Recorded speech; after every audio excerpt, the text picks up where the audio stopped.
Elle s'appelle Eva Braun. Elle est la maîtresse d'Hitler. Elle fait sa gymnastique au bord d'un lac de montagne. Pendant que des millions de victimes de son amant agonisent dans toute l'Europe.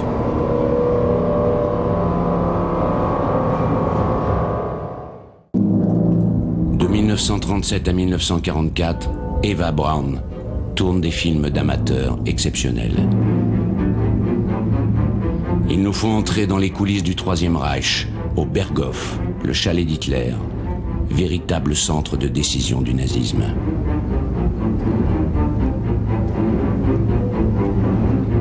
Ces documents uniques seront une prise de guerre des services secrets alliés en 1945 et serviront de pièce à conviction pour les grands procès des dignitaires du régime. Nous avons, pour la première fois, réuni tous ces films. Nous vous les montrons après un long travail d'identification jamais réalisé jusqu'ici. Eva Braun, témoin capital de la vie intime d'Hitler.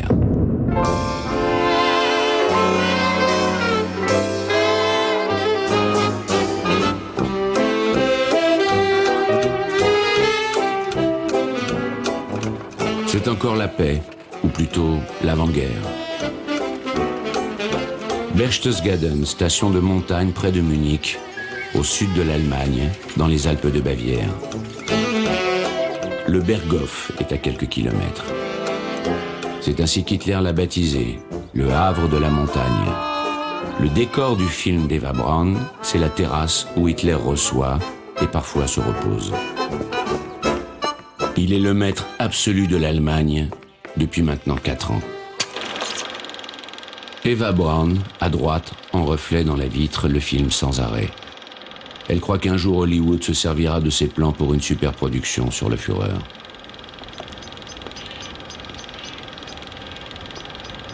Elle est à un poste d'observation inégalable. Mais qui filme-t-elle? Qui sont les personnages de la terrasse? L'ami intime, Max Amann, le seul qui tutoie Hitler. Il était avec lui dans les tranchées pendant la guerre 14-18. Il l'aide maintenant à dévorer le monde. Jamais très loin, le médecin personnel d'Hitler, l'énigmatique Dr Morel.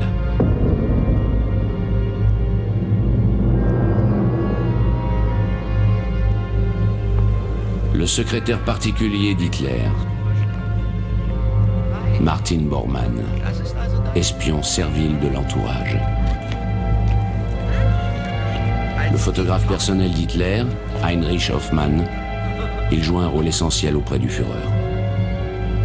Il le connaît depuis longtemps, ils se sont rencontrés après la Grande Guerre.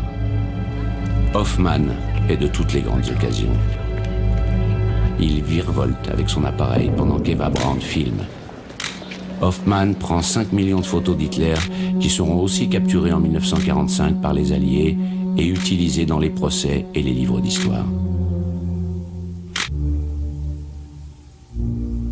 Être si près du Führer est un grand honneur et chacun s'empresse de lui obéir et de lui plaire.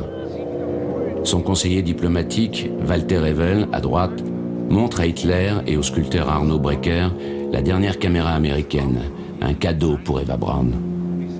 Mais la pellicule est allemande, c'est de l'Agfacolor 16 mm, superbe. Tous se laissent filmer.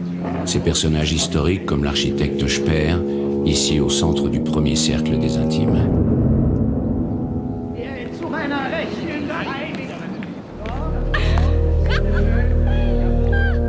Tous ont la consigne de ne jamais parler d'Eva Braun. Elle est la maîtresse du Führer, mais secrète. Il lui fait des baisements cérémonieux comme à toutes les femmes qu'il rencontre. Personne ne doit en parler, le personnel doit rester discret, le public ne doit pas savoir.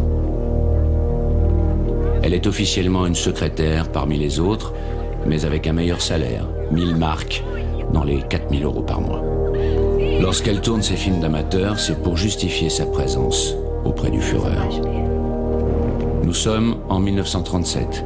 Hitler passe déjà beaucoup de temps au Berghof. Eva Braun le filme en le glorifiant, sans se soucier de ce qu'il fait ni de ce qu'il prépare. Pour elle, Hitler est un homme affectueux et attentionné, avec qui elle partage l'amour des animaux.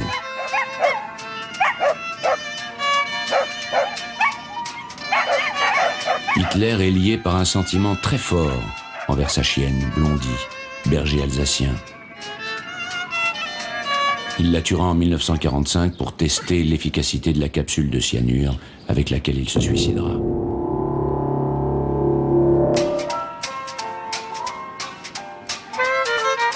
Il y a des chiens partout, soignés par une nombreuse domesticité. Eva Braun et Hitler ont des chambres séparées. Elle ne doit pas appeler le poste 600, celui de la chambre du Führer. C'est lui qui appelle. C'est lui qui décide.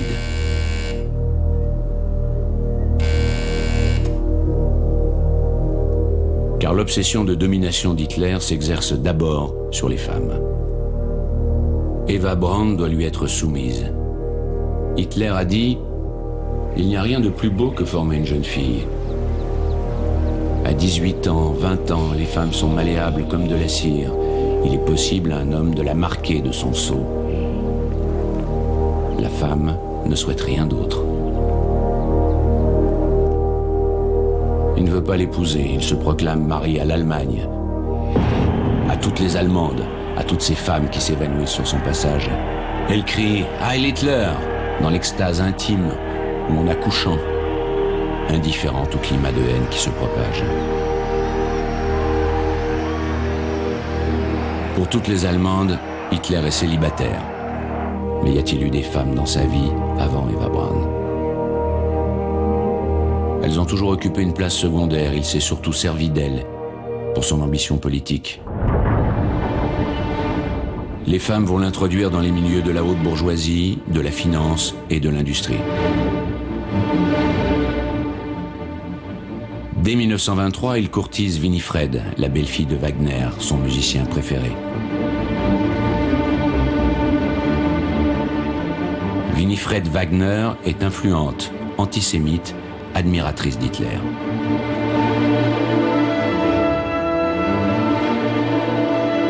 En privé, elle l'appelle Wolfie, mon petit loup. Hitler garde ses distances mais entretient la relation. Elle va l'aider lorsqu'il se retrouve en prison pour 1 an après l'échec du putsch de 1923.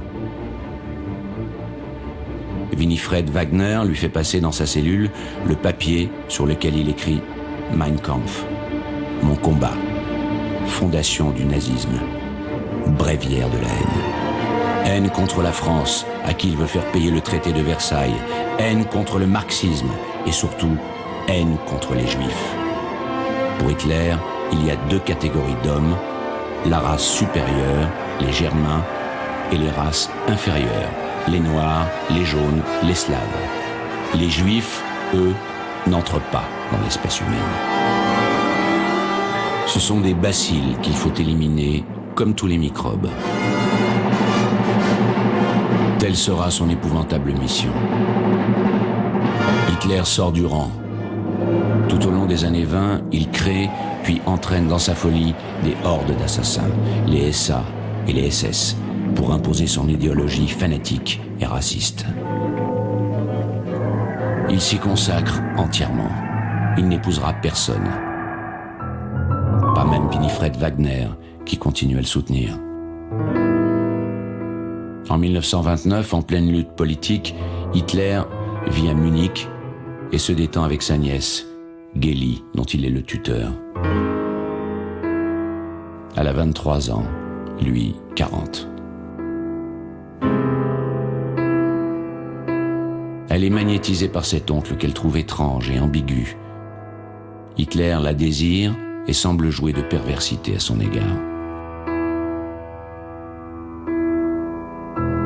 Mais sa soif de pouvoir est plus forte et le ramène à son objectif, la conquête de l'Allemagne. C'est là que le photographe Heinrich Hoffmann prend une place décisive dans sa vie. Il devient, en quelque sorte, son chargé de communication, une idée neuve en politique. Hoffmann est de tous les rassemblements nazis. Il développe le magnétisme d'Hitler sur fond de musique de Wagner.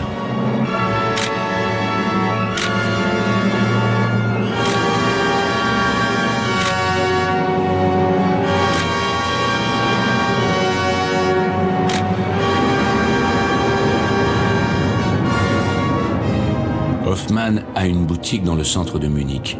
En 1929, il cherche une secrétaire et passe une annonce. Une jeune fille se présente, Eva Braun, 17 ans. Elle sort d'une école religieuse, elle n'a aucune idée sur rien, sauf devenir actrice et aller à Hollywood.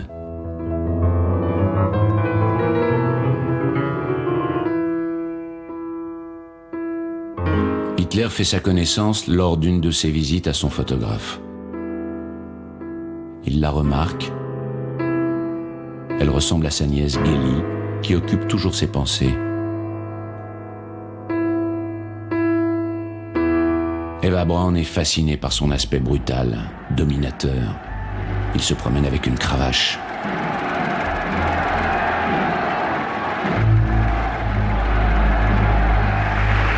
Il dit « La foule est femme et les masses aiment à être dominées comme des épouses. »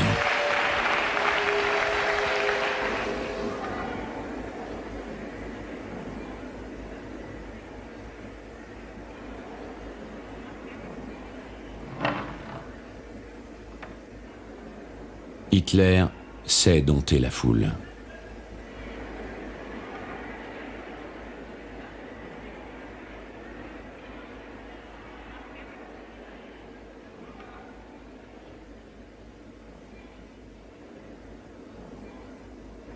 Il hypnotise l'Allemagne. Il hypnotise la star de cinéma allemand de l'époque, Leni Riefenstahl. Il la voit dans son film Le Grand Saut. Il est attiré par son érotisme juvénile.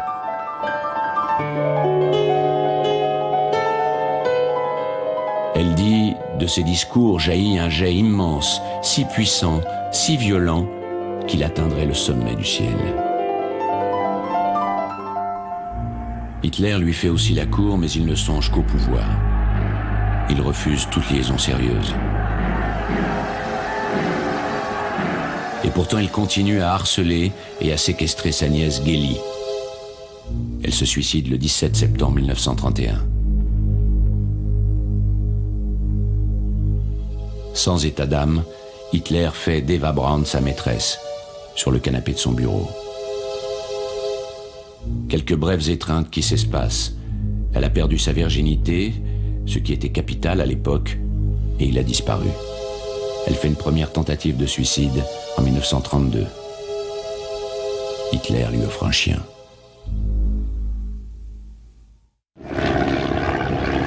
Hitler sillonne l'Allemagne à toute vitesse, dans la première campagne électorale moderne, en avion privé. Eva Braun ne voit pas plus celui qu'elle appellera toujours, même dans l'intimité, Mein Führer. Il devient effectivement le Führer, le chef, chancelier d'Allemagne, le 30 janvier 1933. Quelques jours plus tard, le 12 février, Eva Braun atteint sa majorité. Il pourrait l'épouser, mais il s'en va. Il quitte Munich pour Berlin. En quelques mois, il impose sa dictature et crée les premiers camps de concentration. Commence alors la persécution des Juifs. La croix gammée, devenue avec lui le symbole de mort et le drapeau de l'Allemagne.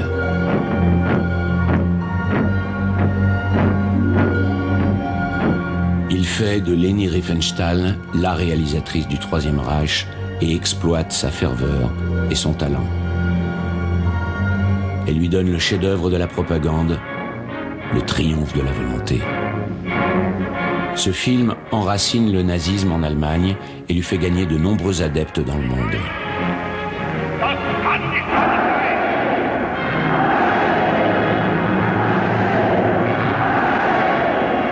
Le bruit court partout que Leni Riefenstahl est la maîtresse d'Hitler. Elle est invitée à New York. À son arrivée, un journaliste lui pose carrément la question « Êtes-vous la petite amie d'Hitler ?» Elle répond en minaudant « Oh, that is only a newspaper story. It is not true. » Just a newspaper yarn. Only a newspaper story. How long have you known Mr. Hitler? Oh, I know him since the year 32.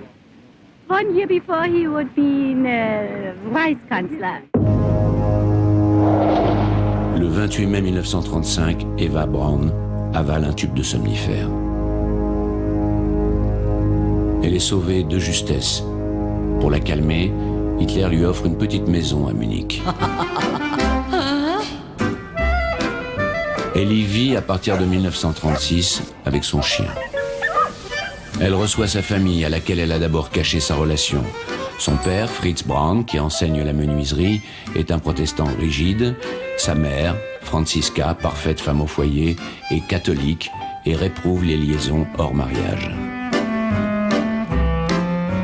Ce couple d'Allemands moyens n'affiche pas un nazisme fanatique. Elle a 2 sœurs, l'aînée, Ilse, est l'assistante et secrètement la maîtresse d'un médecin juif qui parviendra à s'enfuir. La cadette, Gretel, est proche d'Eva Braun et lui ressemble beaucoup. Eva Braun admire ses sœurs et veut leur prouver qu'elle peut accomplir son destin de femme, avoir un amant, se marier. C'est pour cela qu'elle s'est laissée séduire par Hitler. Pour lui, Eva Braun est le type même de la femme aryenne, saine, blonde et de race pure.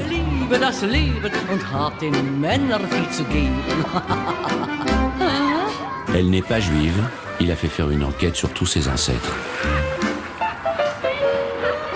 Elle n'est pas non plus suspecte de la moindre contestation politique.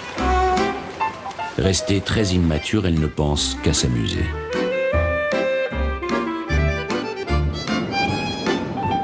En 1937, Eva Braun passe de plus en plus de temps au Berghof. Elle a réussi à s'imposer comme la maîtresse en titre.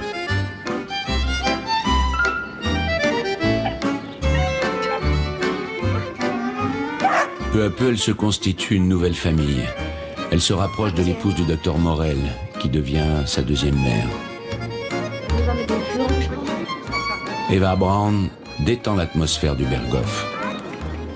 Elle est très sympathique, très gentille avec nous, écrit dans ses mémoires l'un des SS de la garde. Hitler a peur de la solitude. Il a besoin d'être entouré. Il a transformé le Berghof pour y recevoir sans arrêt des invités. Eva Braun est l'hôtesse souriante. Il semble qu'Hitler ait trouvé en Eva Braun la partenaire idéale.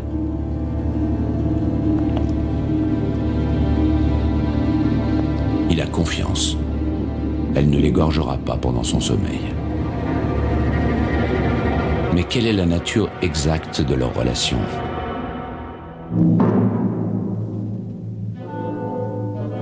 La vie sexuelle d'Hitler a-t-elle été influencée par les sévices corporels que lui aurait infligé son père ? Par l'amour exagéré qu'il a porté à sa mère ? Par les aventures impossibles de sa jeunesse pauvre et désespérée ? Divers indices sont troublants. Il ne supporte pas d'être touché. Mais il aime caresser longtemps, trop longtemps, les bras des enfants, comme ici le fils de son ami Speer. Mais Speer lui-même, ses rapports avec Hitler sont ambigus. Avait-il une relation homosexuelle ?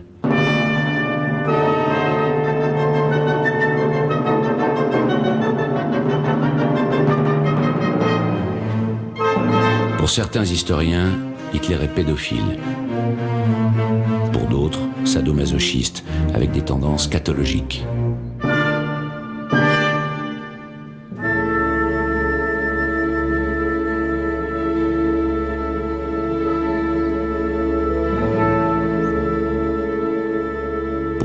Eva Braun le filme comme un homme normal. Et sur le plan de la sexualité, elle ne se plaint jamais. Elle donne plutôt l'impression d'être satisfaite. Elle se procure des diaphragmes et les premières pilules contraceptives.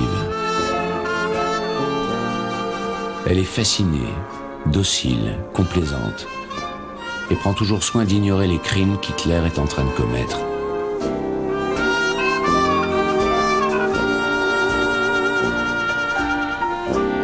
Elle lui appartient.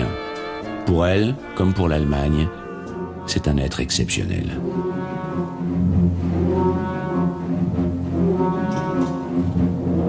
Elle est hypnotisée par ses yeux, toujours immobiles. En fait, il craint la lumière. Les attaques de gaz de la Grande Guerre en seraient la cause. Il porte des lunettes, mais seulement en privé. Il se sert souvent d'une grosse loupe. Eva Braun est troublée par la voix d'Hitler, différente de la manière dont il martèle ses slogans.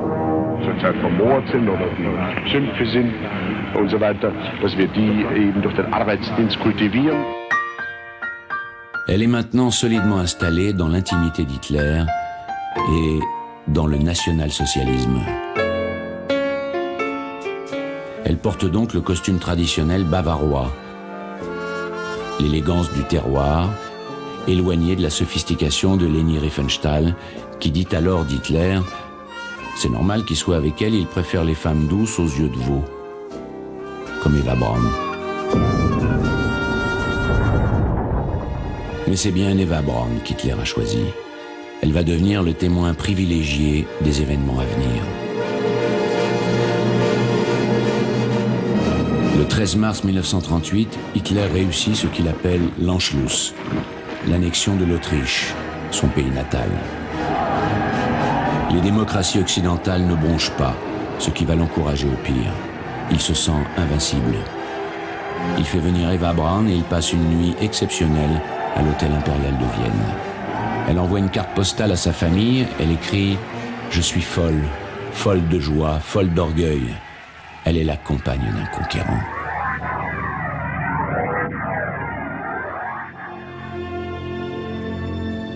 Elle le filme quand il retourne dans sa petite école autrichienne.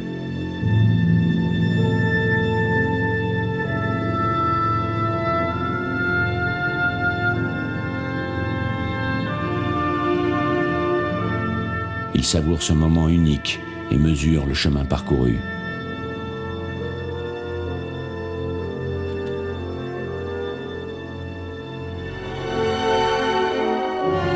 Le petit gamin souffreteux, le peintre raté, est maintenant comparé dans les livres scolaires à Frédéric II et Bismarck.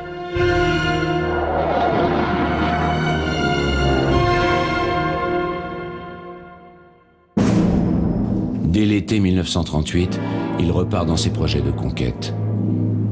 Il veut continuer à intégrer ceux qui parlent allemand et qui vivent encore en dehors du Reich, comme les Sudètes, des Tchèques d'au-delà de ces montagnes. Dans le grand bureau du Berghof, avec son incroyable baie vitrée qui peut s'ouvrir sur les Alpes, Hitler envisage la meilleure stratégie, avec Göring, l'un des grands chefs nazis. La situation est moins simple que celle de l'Autriche. La Tchécoslovaquie est protégée par la France et la Grande-Bretagne. Réclamer une partie de son territoire comporte un risque de guerre. Mais les Français et les Anglais signent le 30 septembre 1938 les accords de Munich qui démembrent la Tchécoslovaquie.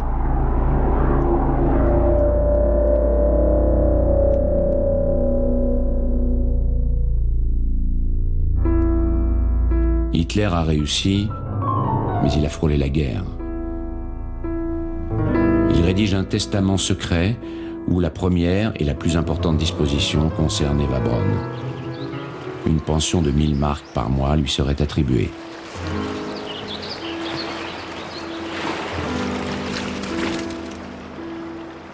Hitler prouve ainsi la place qu'elle a prise dans sa vie.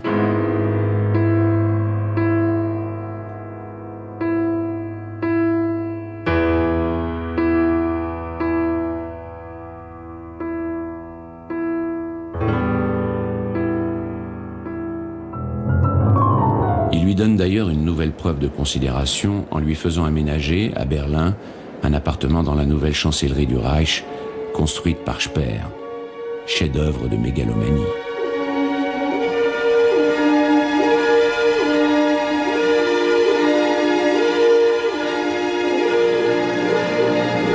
Hitler se fait construire aussi un donjon sur le mont Kelstein, à 1800 mètres au-dessus du Berghof.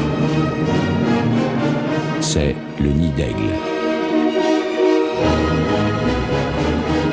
Une folie au coût démesuré. Il a fallu percer dans la montagne un tunnel aux parois entièrement décorées de faïence dans lequel un ascenseur de métal doré monte 124 mètres.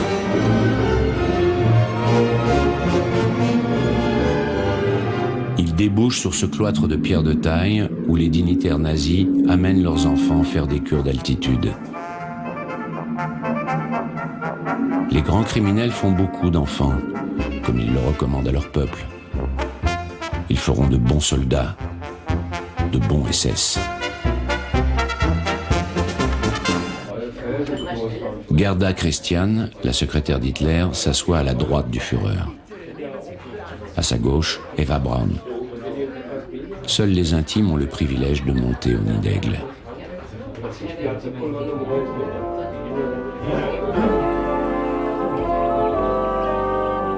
Eva Braun invite sa famille. Si son père accepte enfin que sa fille puisse avoir une liaison hors mariage, sa mère, en bonne catholique, n'admet toujours pas, mais savoure la situation. Eva Braun les a prévenus. Soyez patients, le Führer a des responsabilités envers la nation. Le devoir sacré de tout Allemand patriote est d'accepter certains sacrifices.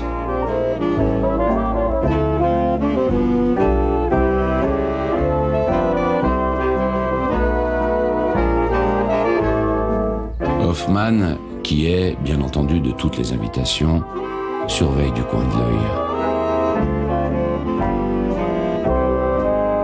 Speer est toujours aussi décontracté. Sa femme veille, avec Eva Braun, à ce que le salon du Führer soit toujours fleuri.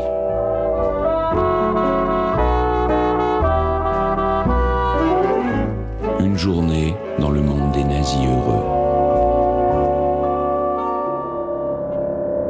Hitler est dans la seule période calme de son existence, une sorte d'entracte.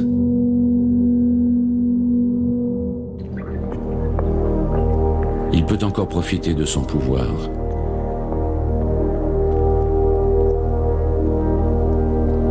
Il roule en Mercedes, sa voiture préférée, lui qui n'a pas son permis, sur les autobahns, les autoroutes, fierté du régime, en avance sur l'époque, mais encore déserte.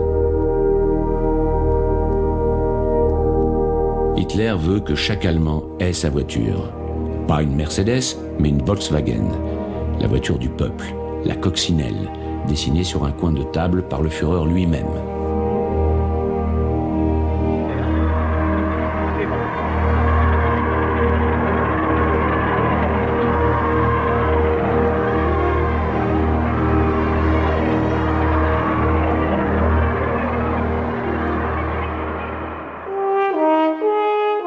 Hitler inaugure encore des salons de peinture, fier d'avoir débarrassé le monde de l'art juif, remplacé par l'art nazi.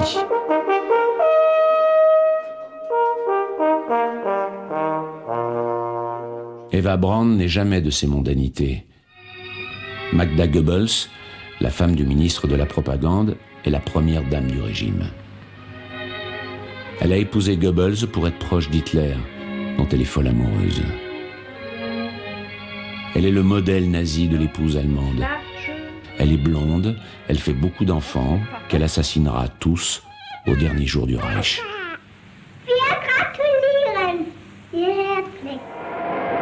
Alors qu'Eva Braun est toujours dans l'ombre, Magda Goebbels préside les œuvres de charité, inaugure le festival Wagner à Bayreuth, devenu le temple de la culture nazie. Magda Goebbels est la reine de cette nouvelle aristocratie de parvenus du régime.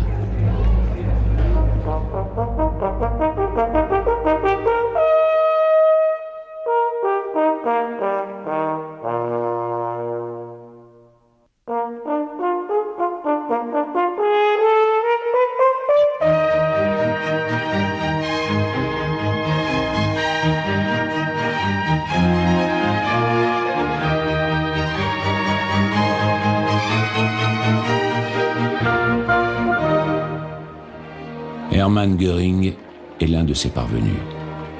Ancien pilote de chasse, héros de la guerre, nazi de la première heure, désormais maréchal et chef de l'aviation, il possède une immense propriété au nord de Berlin, remplie de trophées de chasse et de tableaux de maîtres raflés aux Juifs. Il reçoit Hitler, mais pas Eva Braun, car ce morphinomane n'en est pas moins puritain. Il n'invite pas les maîtresses. Le 4 novembre 1938, le baptême de la fille de Göring est l'une des rares cérémonies religieuses auxquelles assiste Hitler. Eva Braun n'est pas conviée. Les mondanités, elle les fait chez elle, avec sa mère, sa sœur Gretel et ses amis dans sa maison de Munich. Comme tous les Allemands, ils ne savent pas que leur destin est scellé. Hitler déteste la paix. Il a mal vécu le soulagement des Allemands après les accords de Munich. Il veut retendre la situation, revenir à Mein Kampf. Il l'a écrit. Il est venu pour faire la guerre. Pour faire la guerre, il faut la haine. Les Juifs vont servir à créer un nouveau climat de haine. Les choses s'accélèrent. Le 9 novembre 1938, Hitler et Göring ordonnent un immense pogrom qui portera ce nom sinistre, la nuit de cristal.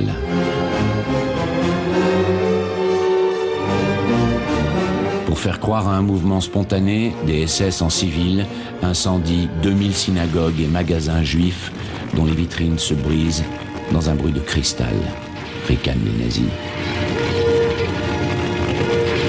2500 victimes, 35 000 juifs déportés à Dachau et Buchenwald. C'est le premier acte terrible de l'Holocauste. Depuis 1933, les nazis ont inventé toutes sortes de vexations et établi un véritable apartheid. Mais l'émigration n'est pas facile, devant l'égoïsme et la dureté des nations occidentales qui limitent les visas pour les juifs.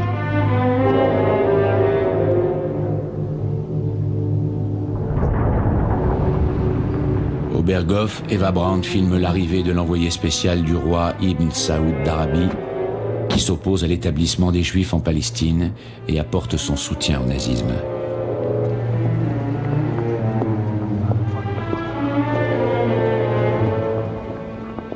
Le mécanisme infernal est enclenché.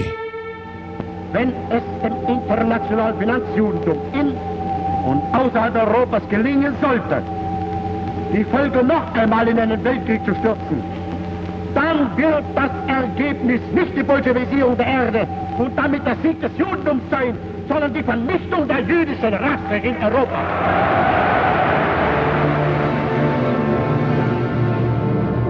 Le 15 mars 1939, Hitler envahit ce qui reste de la Tchécoslovaquie au mépris des accords de Munich. Il est clair maintenant que les hommes qui sont près de lui sont investis d'une mission de meurtre. Himmler et Heydrich, qu'Eva Braun filme sur la terrasse du Berghof. Elle dit à sa sœur « Himmler me donne des frissons dans le dos ». Himmler est le chef des SS et Heydrich, le chef de la Gestapo. Des spécialistes ont pu détecter leur dialogue. « Rien ne doit nous distraire de notre projet », dit Himmler, en souriant à l'idée de tuer les Juifs.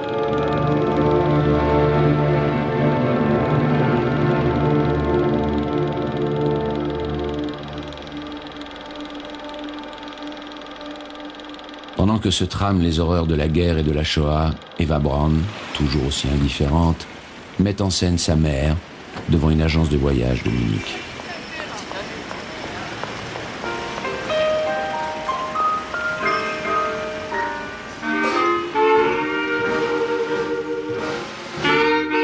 La famille Braun embarque pour une croisière dans le Grand Nord.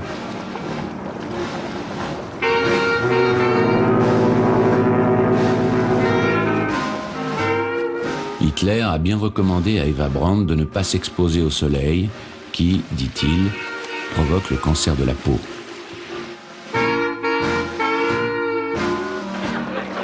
Marqué par l'alcoolisme de son père, Hitler interdit la consommation d'alcool en sa présence.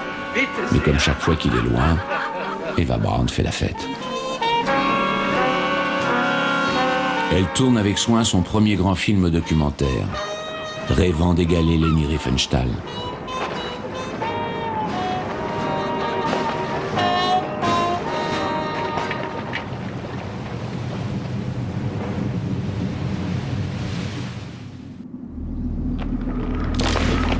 À son retour au Berghof, Eva Braun filme une atmosphère très différente de celle de son départ. Les SS de la garde sont en grande tenue, même les serveurs de la terrasse. Elle est alors témoin d'un tournant de l'histoire. Tous les chefs nazis sont convoqués, tel Joseph Goebbels, le maître de la propagande, qui arrive en claudiquant avec son pied beau.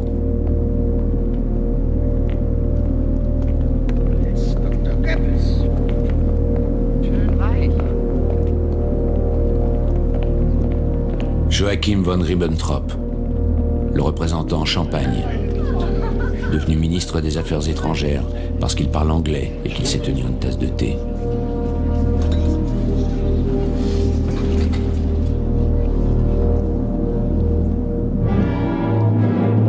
Ribbentrop expose à Hitler dans son bureau du Berghof les résultats de son voyage à Moscou. Il vient de signer avec Staline le pacte germano-soviétique, dont la photo, signée Hoffmann, est un choc pour les communistes du monde entier et pour les nazis.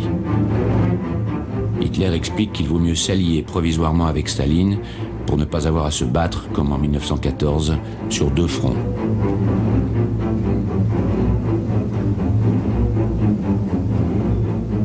Ce pacte laisse le champ libre à Hitler. Le 1er septembre 1939, il lance son armée sur la Pologne. La Grande-Bretagne et la France, alliées de la Pologne, déclarent la guerre à l'Allemagne.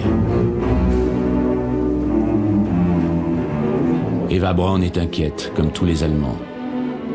Hitler la rassure, ça ne durera que 3 semaines.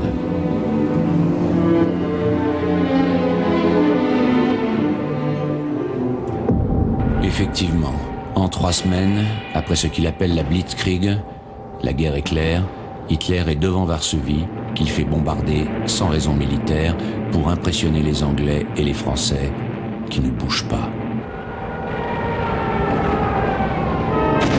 Immédiatement se met en place une administration allemande et la chasse aux Juifs commence.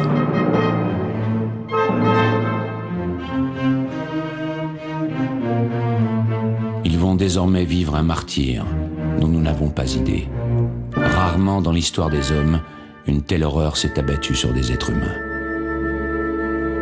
Hommes, femmes, enfants sont parqués dans le ghetto de Varsovie, séparés par un mur de 3 mètres, réduits à la famine. Certains finiront par se révolter, quelques-uns même par survivre, la plupart mourront, tués, gazés ou brûlés à Treblinka.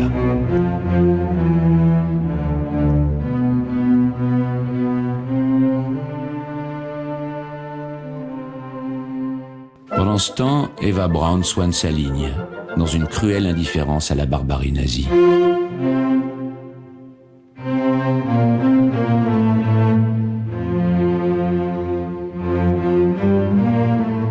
Elle se sent appartenir à la race des seigneurs.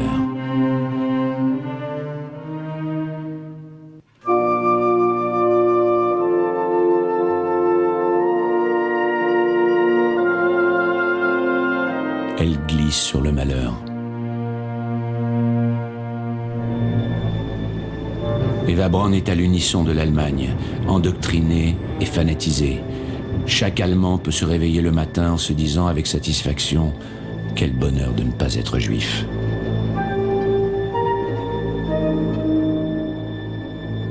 Hiver 39-40. Eva Braun filme. Hitler fait de longues promenades avec Speer et parle d'architecture, sa vocation refoulée. Ils veulent faire de Berlin la plus belle ville du monde. Elle sera rebaptisée Germania.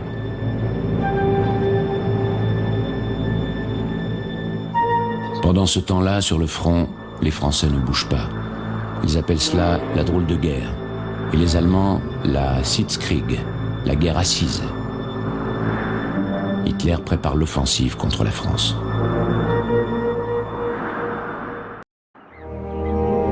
Le printemps a toujours été, dans l'univers nazi, l'occasion d'une série de fêtes.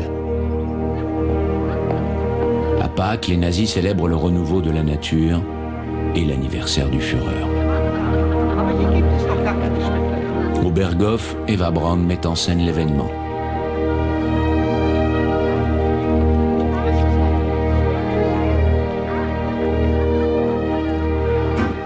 Dans la grande serre, aménagée pour cultiver en toute saison les légumes indispensables à Hitler, strictement végétariens, les enfants de Bormann et de Speer cherchent les œufs de Pâques.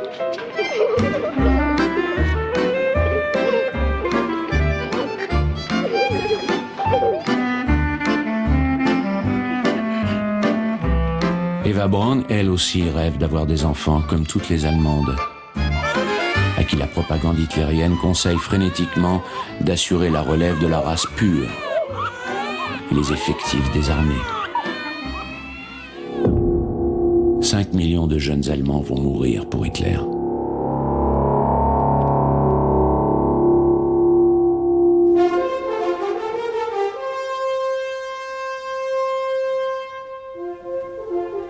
Le 20 avril 1940, Hitler a 51 ans. Les premiers à le féliciter, son photographe, Heinrich Hoffmann, son médecin, le docteur Morel, sa secrétaire, Gerda Christian, son compagnon des tranchées, Max Amann, et les Bormann. Eva Braun tourne pour le grand film qui sera projeté après la victoire. Ainsi seront montrés les fidèles des fidèles et les humbles serviteurs, les cuisinières, les femmes de chambre et leurs enfants qui pourront dire un jour aux enfants de leurs enfants « J'ai été touché par le Führer lui-même ».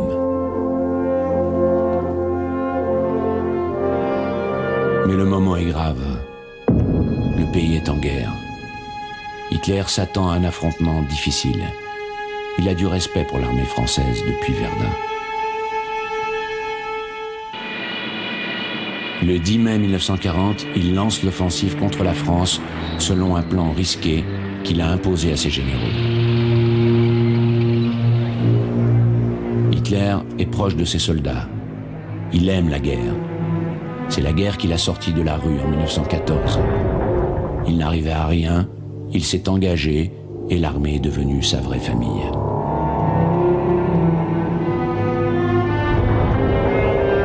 Sa seule véritable intimité, c'est avec les soldats.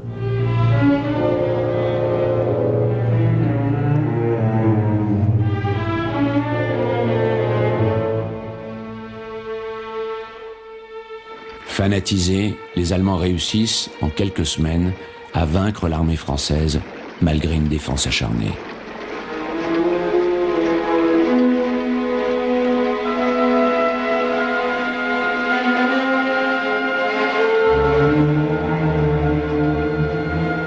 Pour Hitler, le symbole de cette victoire, c'est la reconquête de l'Alsace-Lorraine. Strasbourg est de nouveau uni au Reich. Le 22 juin 1940, Hitler arrive dans la fameuse clairière de Compiègne, où fut signé dans ce wagon historique l'armistice du 11 novembre 1918 qui consacrait la victoire de la France.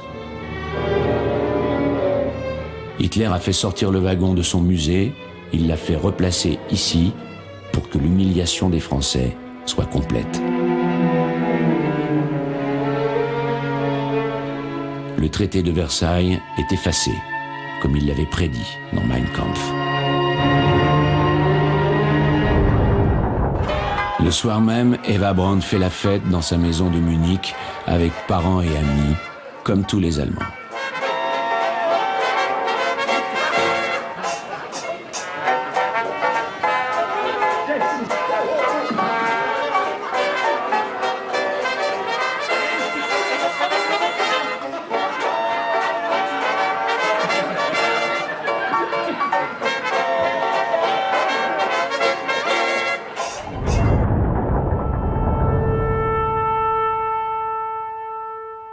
Les Français, qui ont fui par millions dans un gigantesque exode, reviennent chercher leurs voitures, abandonnées pendant les mitraillages.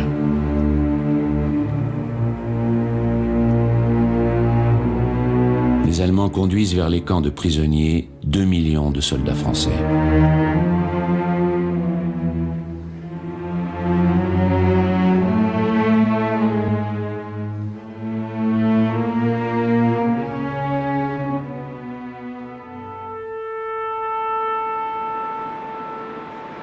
Le premier train allemand arrive gare de l'Est avec les troupes d'occupation et le premier contingent de la Gestapo.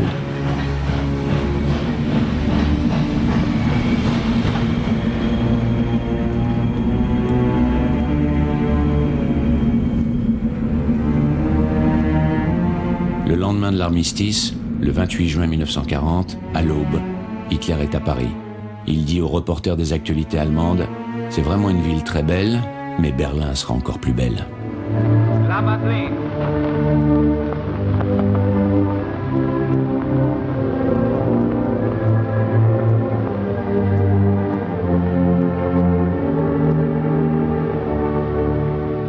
Place de la Concorde. Der Triumphbogen. Trocadero.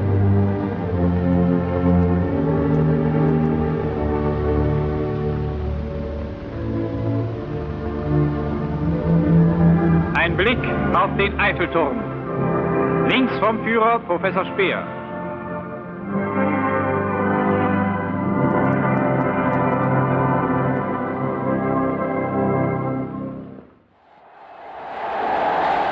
Berlin, 6 juillet 1940, c'est le triomphe d'Hitler.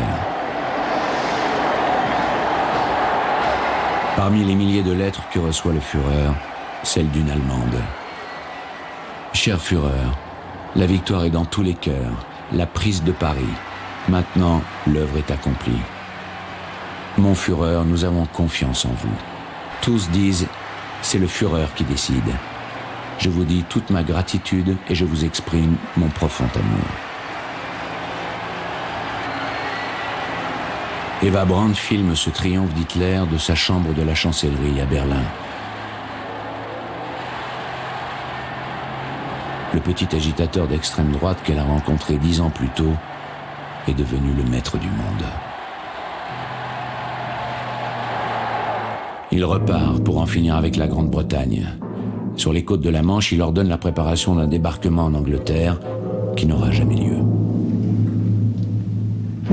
Ce que recherche Hitler, c'est à se débarrasser de son pire ennemi, celui qu'il appelle cet ivrogne de Churchill.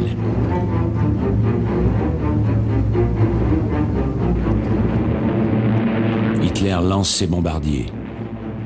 Ainsi s'engage la bataille d'Angleterre.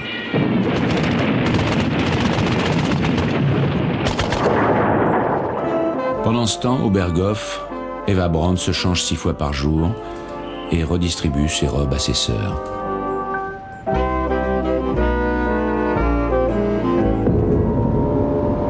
Le Führer est de retour. Il est accompagné de Speer, toujours aussi présent.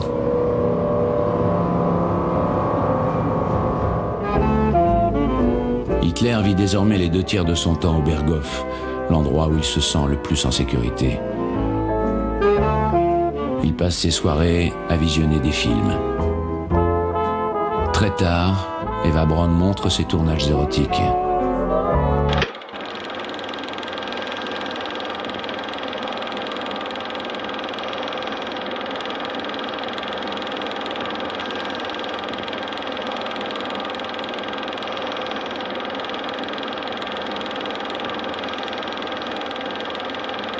Ces images sont les plus révélatrices d'Eva Braun. Elle montre son corps, la seule chose qui l'intéresse.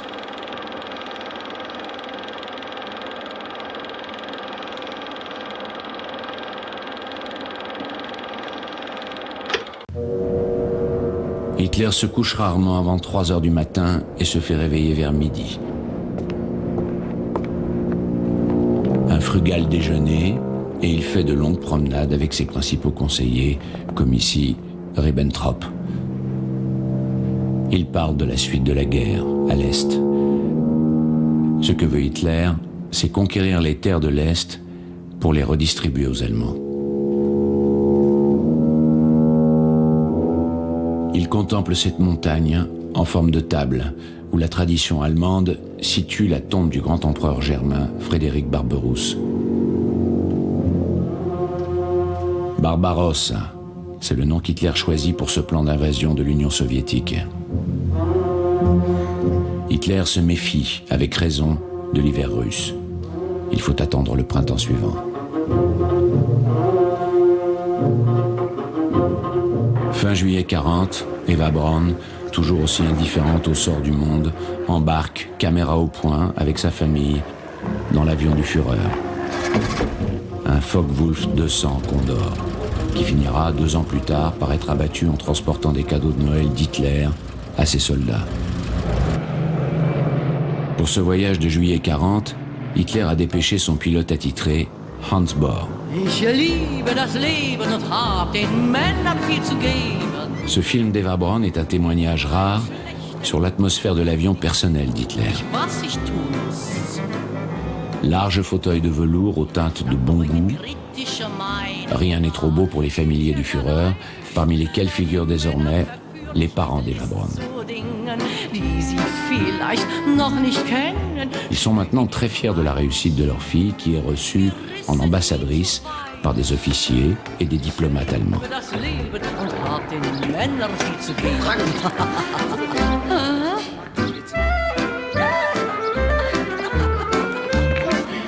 Eva Braun passe ses vacances à Portofino, à l'hôtel Splendido, le plus select de l'époque, fréquenté par les stars.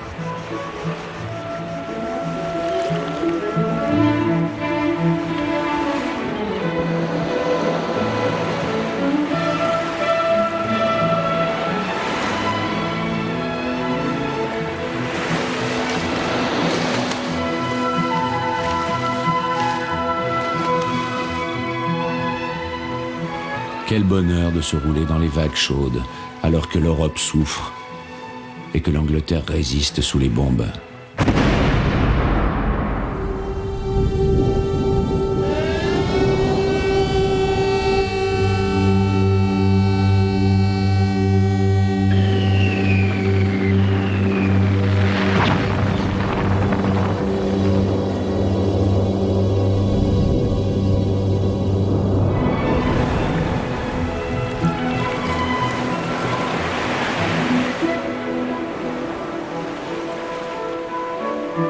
Ce sont les dernières vacances d'Eva Braun.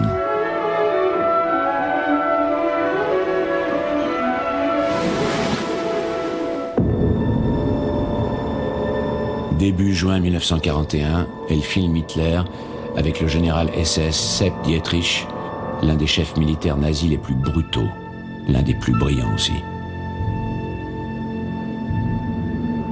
Dietrich, comme des millions de soldats allemands, se prépare au combat mortel contre Staline. Sur le papier, tout est réglé, dans les moindres détails.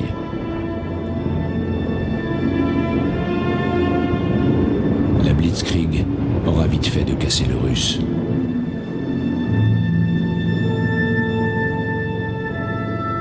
Un dernier au revoir à la sœur d'Eva Braun, Gretel, que manifestement Sepp Dietrich convoite.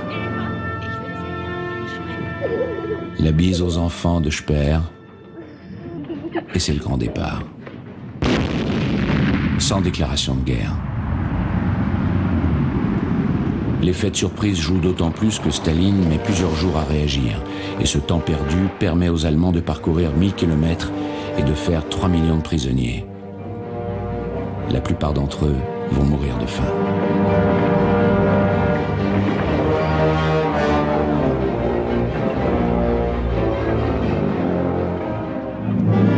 Hitler, accompagné d'Himmler, félicite Sepp Dietrich et le décore d'une nouvelle croix de fer.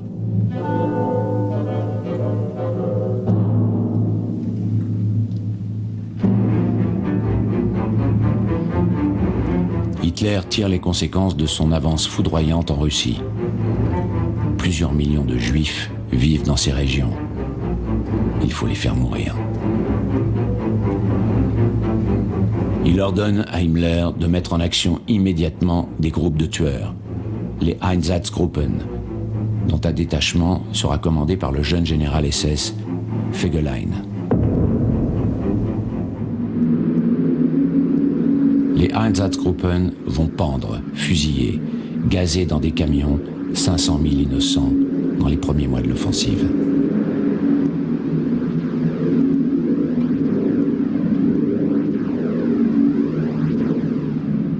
Hitler échoue devant Moscou.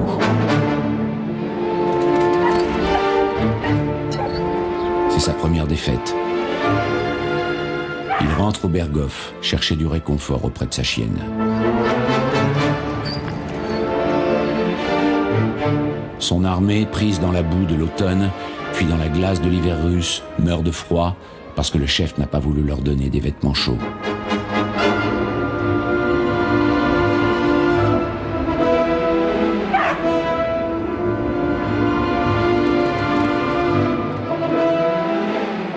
Eva, en revanche, est de plus en plus heureuse. Hitler se rapproche d'elle. Ses amis l'appellent maintenant la femme du chef. Hitler repart l'année suivante.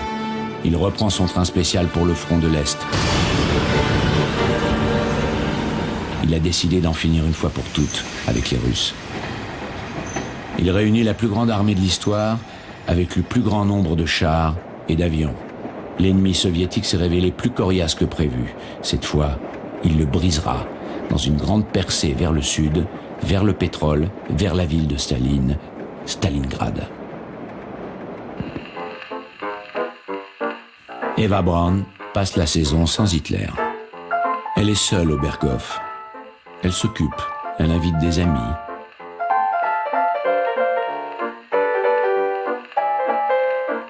Elle filme cette belle inconnue qui lui jette un curieux regard.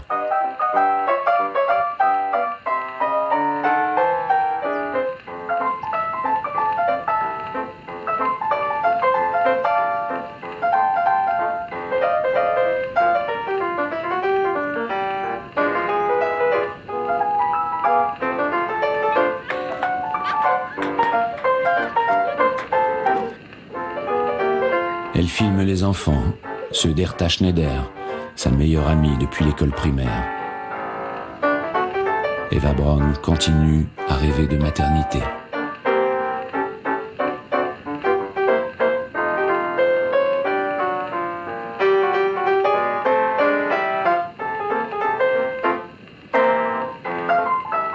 Pourtant, elle a entendu Hitler tenir des propos inquiétants à l'égard de son éventuelle descendance.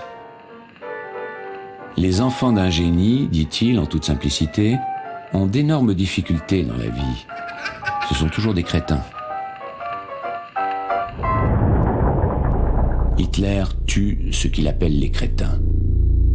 Dans son empire, il gaze les handicapés et il fait tourner des films pour montrer aux Allemands le bien fondé de cette euthanasie d'État qui supprime les bouches inutiles. À la Noël 1942, alors que la 6e armée agonise à Stalingrad, Hitler se fait complaisamment filmer par Eva Braun, entourée d'enfants. Il les touche, il se rassure.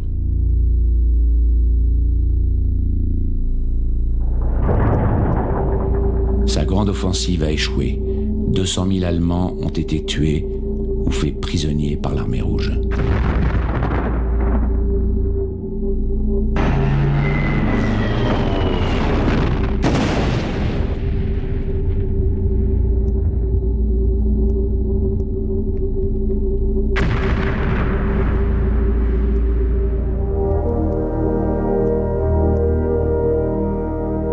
Eva Braun ne s'en fait pas. Elle est de plus en plus certaine de la victoire. Elle croit, comme tous les Allemands, que les armes secrètes vont renverser la situation. Comme les fusées V2 qu'Himmler inspecte à Peenemünde, sur la côte de la Baltique. Il les fait construire par ses déportés, dans des conditions effroyables.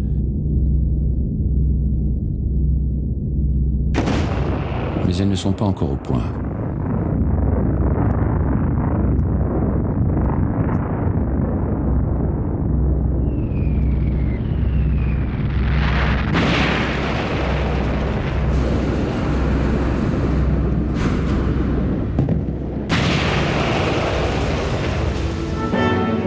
père est devenu ministre de l'Armement.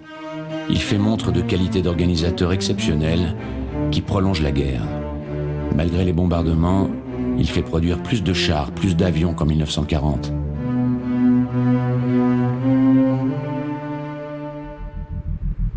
Hitler semble bien fatigué. Sa moustache a blanchi, son teint est devenu cireux. Le docteur Morel lui injecte de quoi tenir. Sur ses lèvres, on peut lire « Tu devrais arrêter de filmer un vieil homme comme moi. C'est toi qu'il faut filmer. » Il se lance dans d'interminables monologues.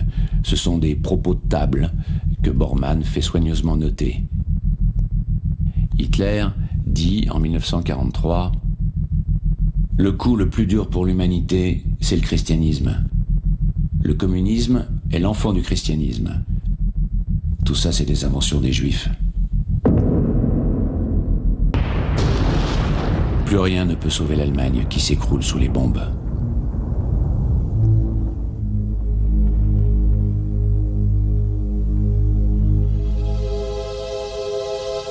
Il ne peut plus vaincre, mais il peut encore tuer. Il veut aller au bout de sa mission, éliminer les Juifs. La solution finale, le génocide de tous les Juifs, entre dans sa phase démentielle. Les trains de marchandises bourrés d'êtres humains foncent vers les chambres à gaz et les crématoires. 6 millions d'hommes, de femmes et d'enfants sont assassinés.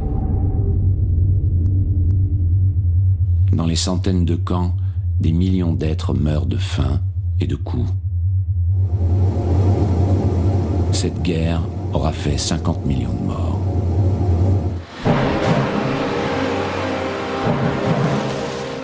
À quelques jours du débarquement allié en Normandie, Hitler marie la sœur d'Eva Braun, Gretel, avec le sinistre général SS Fegelein, l'assassin des Einsatzgruppen. Les témoins sont Bormann et Himmler. Le marié boit dans la coupe du Graal, selon le rite des SS.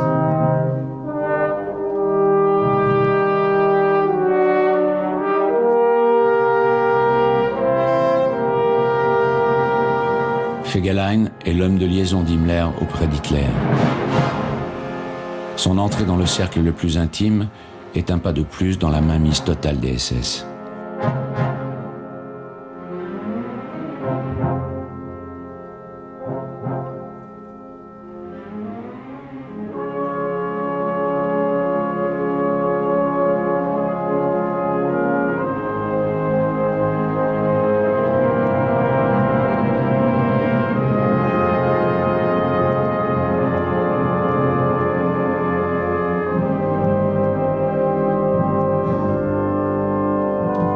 Gretel se fait belle parce qu'elle va rencontrer le Führer.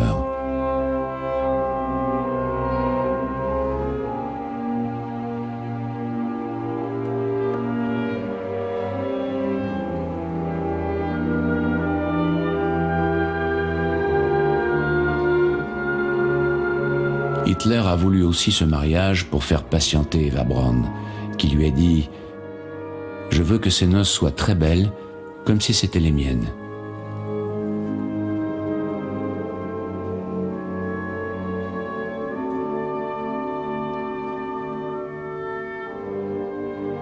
Les parents d'Eva Braun sont là, mais pas sa grande sœur, Ilse, qui a aimé un juif et qui cache à peine son hostilité au Führer. Eva Braun lui a dit « Si tu continues, tu finiras dans un camp de concentration et je pourrai rien faire pour toi. » Ce qui prouve qu'elle sait. Les enfants d'Hertha, la fidèle amie d'Eva Braun, viennent attendrir l'atmosphère. Gretel aura bientôt une fille qu'elle appellera Eva et qui se suicidera à 20 ans.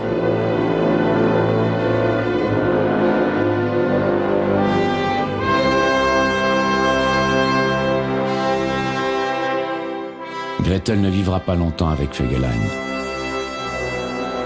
Le petit bourreau sera fusillé par Hitler 6 mois plus tard pour trahison.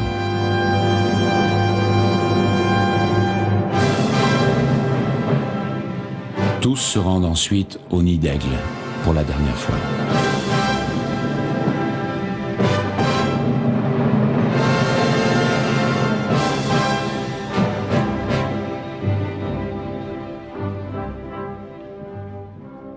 Ce sont les dernières images des films d'Eva Braun.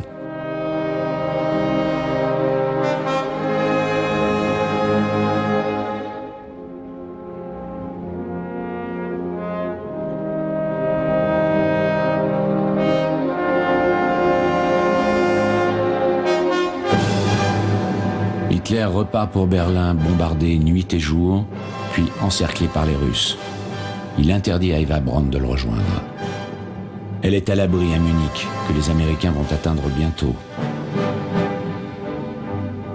Elle désobéit et le rejoint dans le bunker.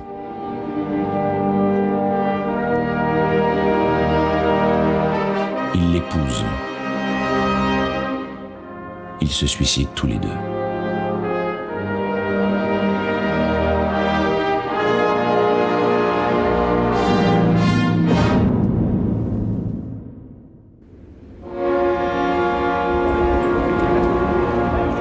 Les habitants de Berchtesgaden pillent les affaires et les provisions d'Eva Braun.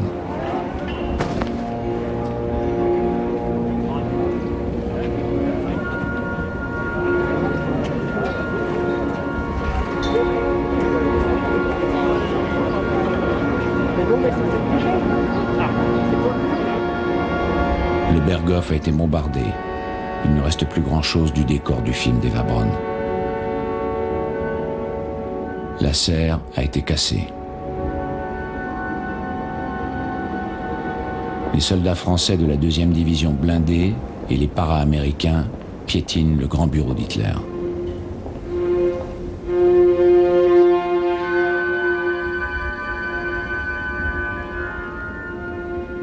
Que sont devenus les personnages si importants de la terrasse?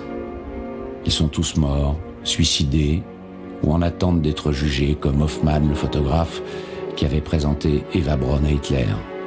Il sera condamné comme profiteur du régime. Mais qui n'a pas profité du régime, se défend Hoffmann. Qui n'a pas chanté les louanges d'Hitler ou acheté mes livres? Il va passer de longues années en prison, comme le général SS Sepp Dietrich, accusé de crimes de guerre.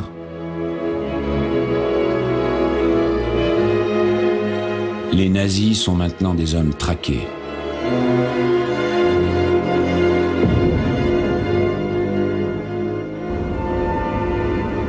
Eva Braun reste un mystère, celui de l'Allemagne.